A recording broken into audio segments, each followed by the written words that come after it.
Now, in the 1970s, as I'll kind of get into more specifics later, there was this fear amongst the more conservative elements of the Guatemalan marimba, I guess gatekeepers, for lack of a better word. And it's the idea that because of these popular bands, as the Internacionales Conejos and other groups, there was this fear that they were losing their national symbol, they were losing the Guatemalan-ness. And a composer and band leader by the name of Lester Godinez developed this term, marimba de concierto.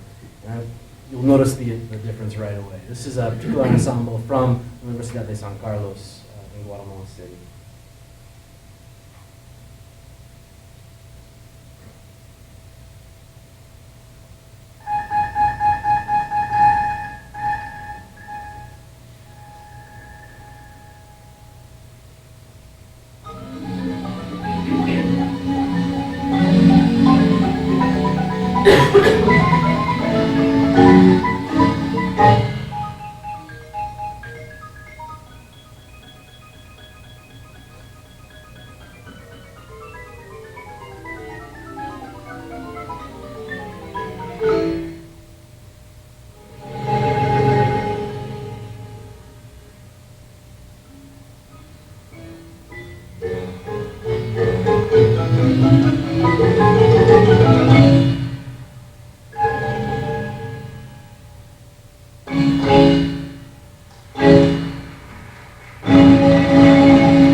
That was the very end of a tone poem by arguably Guatemala's most famous composer, Jesus Castillo, called Fiesta de Pájaros. And I'm sure you noticed right away, the concert black, tuxes, all the audience is sitting down. This was kind of the idea behind Marimba de Concierto. It was kind of a way of rescuing, Lester Godinez uses that exact phrasing, rescuing and preserving the marimba from groups like people that I work with.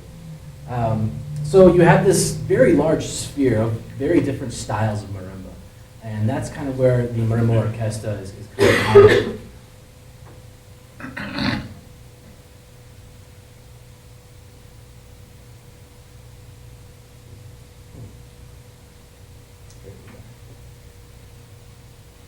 So I would imagine some of you in this room are perhaps do research on politics and nationalist movements, or at least are familiar with that in Latin America.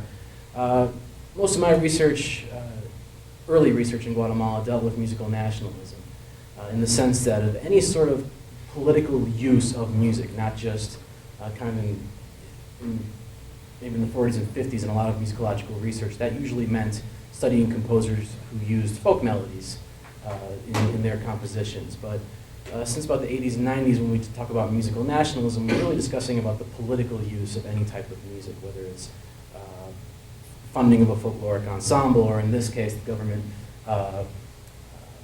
providing the funds for a very large marimba statue here at the northeast entrance of Quetzaltenango, which is Guatemala's largest city. Musical nationalism in Guatemala essentially begins and ends with the marimba. I gave you a little excerpt from a tune called El Grito. This is a tune that's kind of on par in Guatemala with like America the Beautiful. It's kind of like a second national anthem. It's sung at a lot of Marimba de Concierto performances. If you're Guatemalan, I like to dance the song, the notes of the marimba, my heart also dances. You'll find marimba references in all sorts of elements of popular culture. One who has a number of kids, perhaps in the United States, there might be a joke about them forming a basketball team or a baseball team. Well, if you have a lot of kids in Guatemala, they usually joke about you forming a marimba. Things like that. So I use the term marimba nationalism in my own research. And what we have here is throughout, between about the 1920s and even up until the present day, is a very strong current of research, whether it's factually based or not, to sort of present the marimba as not just Guatemalan, but as coming from the ancient Maya. Now, I don't have time today to get into sort of the origins controversy surrounding the marimba, but there's always been this sort of back current a lot of it laden with racism, and that the idea that no, this instrument was created by the ancient Mayans. It was not brought here by African slaves. But if you take 10 minutes on Google, you'll pretty much find out that yes, the instrument is most definitely African. In fact, the word itself is Bantu in origin. But nonetheless, you have all sorts of different research projects that have gone out of their way to prove the Guatemalan or Mayan origin of the marimba. And what you have here on the left came out in 1970. A researcher by the name of Marcial Armas Lara presented this work, this Mayan hieroglyph that he claimed to have been given in secret by a Mayan priest, where he was presented with what they call the marimba de brazo, or the arm marimba. And he was told that the priest was showing him this particular glyph so he could prove to the world once and for all that the marimba was Guatemalan and not African. There's no basis, no evidence to back up this claim whatsoever. But nonetheless, if you go to marimba de concierto performances, or perhaps performances of marimba schools, there's your stage backdrop. It's a very powerful image, right? And not only that, but there's another, in a lot of the archaeological research that's been done in Guatemala, there's one particular vase called the Ratin Minshul vase. I believe it's at the University of Pennsylvania now. And a scholar by the name of Carlos Ramiro Asturias, who in fact still is promoting this idea, he took one particular image of this vase that looked like, should back up a little bit. The vase is of a Mayan leader or a Mayan king being coronated, and it's kind of a religious procession. And in addition to this leader being carried by servants, there's a gentleman carrying something on his back. And Professor Asturias, all due respect, came up with the idea that, well, it's actually a marimba that he's carrying. And this professor actually went out and constructed what he believed to be a kind of single body marimba with like a leopard skin case and all this other stuff to it. But suffice to say, there are numerous projects like this that are just bent on disproving the African origin of the marimba and making sure that it's solidly within Guatemala. In addition to that, as I've already mentioned, the marimba was declared national instrument in 1978 and declared the national symbol of Guatemala in 1999. I often struggle explaining this to particularly students here in the United States. The closest thing I can kind of come up with is Ireland. They have the Irish harp is their official national symbol, but the bagpipes is their national instrument. I guess Trinidad is also sort of like that as well, but we really don't have anything like this here in the United States. Although there is a lobbyist group in Washington, D.C. trying to get the kazoo named as America's national instrument, which, I'm for. So, because of this very strong current of nationalist research in Guatemala, there is quite a symbolism of patriotism, of nationalism behind the instruments. And a lot of the groups that receive government funding are more than willing to kind of keep that rhetoric going, that type of discourse going in popular culture. Now, when Marimba's orquestas, as we'll get to here in a bit, started playing jazz, started playing merengue, started playing Colombian cumbia, things like that, this establishment just said, no, we can't have this. And you really cannot find Marimba Orquesta in Guatemalan musical histories. Certain composers will show up in biographical books, but other than that, you're not going to find these ensembles written about. Despite that, Lester Bonides, who I had mentioned earlier, who coined the term marimba de concierto, in his book that came out in the early 2000s, kind of a history, organological history of the instrument, made a call for more marimba orchestra research, and that's kind of the impetus of why I started getting into this. And as I mentioned earlier, this is an example of that very sort of conservatism within marimba establishment. This is an article from 1975, being very critical of Marimba Orquesta groups. And what's interesting here, and can you all see this? Okay.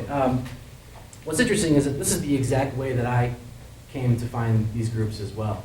In 2001, during my very first visit to Guatemala, my marimba teacher at the time took me to see a Marimba Orquesta. And as we're leaving, he turns to me and he growls, "Se olvidan que marimba es primero en Marimba Orquesta." They forget that the marimba is first in Marimba Orquesta.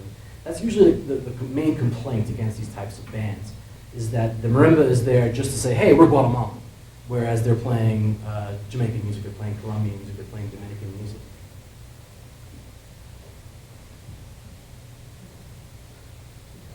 Okay, moving right along. So in the 1920s,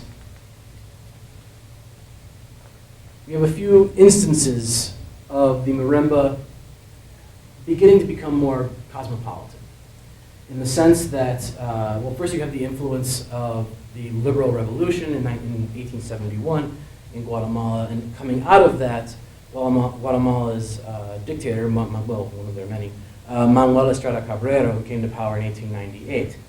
Now, Manuel Estrada Cabrera was from Quetzaltenango, which at the time was Guatemala's largest city, very much in the, kind of the center of the coffee industry, which pretty much was Guatemala's main exporter at the time.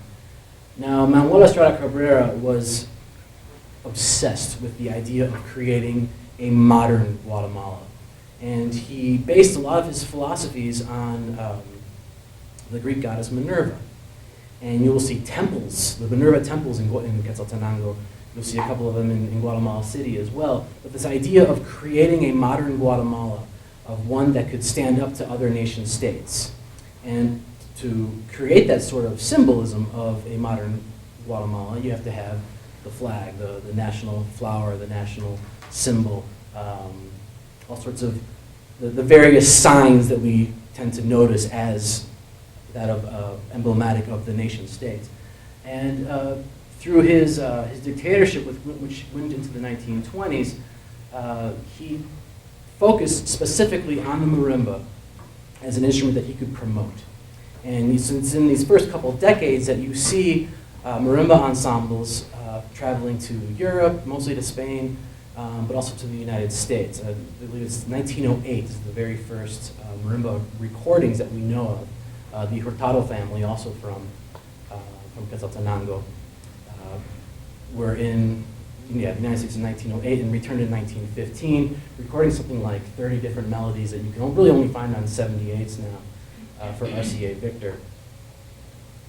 But going along with this notion of modernism, you also have a focus on foreign investment. So I already mentioned the coffee industry, but also, as what many of you probably in this room know, of United Fruit Company. So a very small banana importing business from Boston in the early 1900s. We're only importing a few 100,000 stems of bananas each year. By 1939, they were importing 10.6 million stems of bananas every single year. The company became known as El Pulpo, the octopus, because by the 1930s, they owned something like 96% of all the railroads in Central America. They built Guatemala's main port city of Puerto Barrios on the Caribbean coast, and they pretty much ran the Guatemalan government in the sense that when a socialist revolution occurred in the 1940s, 1944, it was only 10 years later, in 1954, when the CIA brought their own coup from Honduras. And just so happened that the Dulles brothers, who ran, I believe, the CIA and also was the Secretary of State under Eisenhower, they also happened to be board members on United Fruit. But anyways, United Fruit, in their octopus-like hold on Guatemala, had steamships traveling between Havana, New York City, New Orleans. They're called the White Fleet from the color of all their ships. And they were the ones that brought in early radio, early Victrolas. Oh, I skipped ahead of myself a little bit.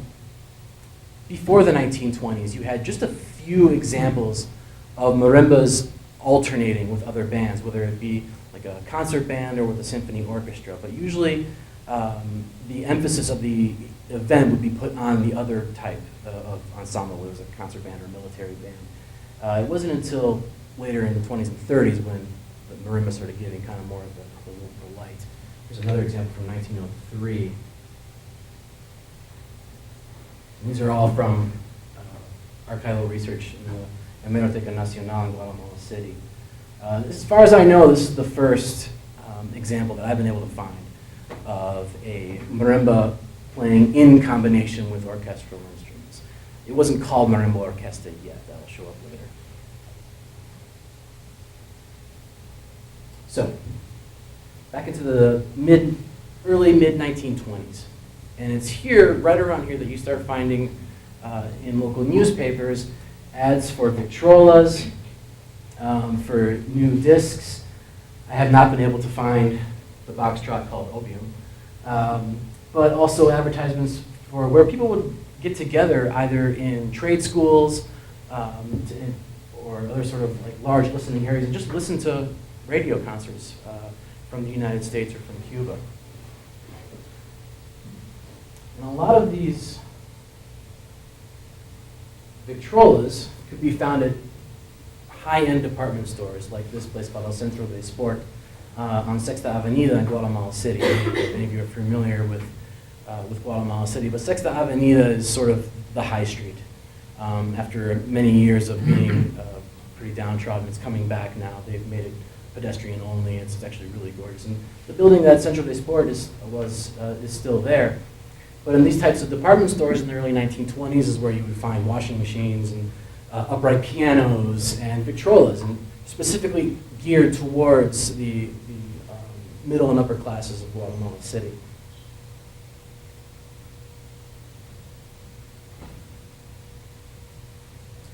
So also at this time, getting into the mid-20s and late 30s is when you have jazz showing up. Along with the Victrolas, you're getting operas from Puccini and Rossini, you're getting the Paul Whiteman Jazz Band, you're getting polkas and other type of John Philip Sousa marches are also very popular around this time, and they're all showing up in Guatemala. And you begin to see these marimba ensembles alternating with other types of bands. And this is from 1924 at the Grand Royal Hotel of a jazz band called Chicken Nest. And unfortunately, I have been unable to find any recordings of these early Guatemalan jazz bands. It's something that's on my list. In addition to hotels, restaurants, things like that, you have private clubs, and a lot of these are still in existence today in Guatemala. Club Guatemala, Club Americano, Club Aleman, where they would have tea parties, kind of black tie affairs, where these marimba groups would alternate with either symphonic groups or jazz bands. And speaking of jazz bands, you'll have to excuse the quality of this photo.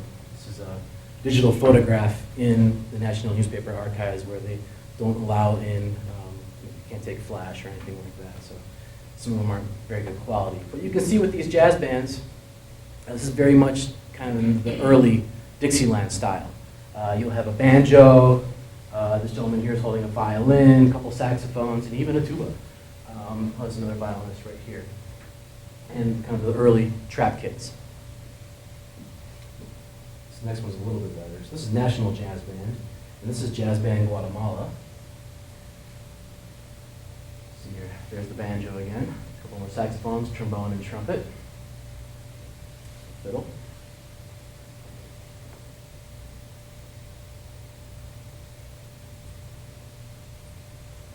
So it wasn't too long until these marimba ensembles began incorporating those types of instruments.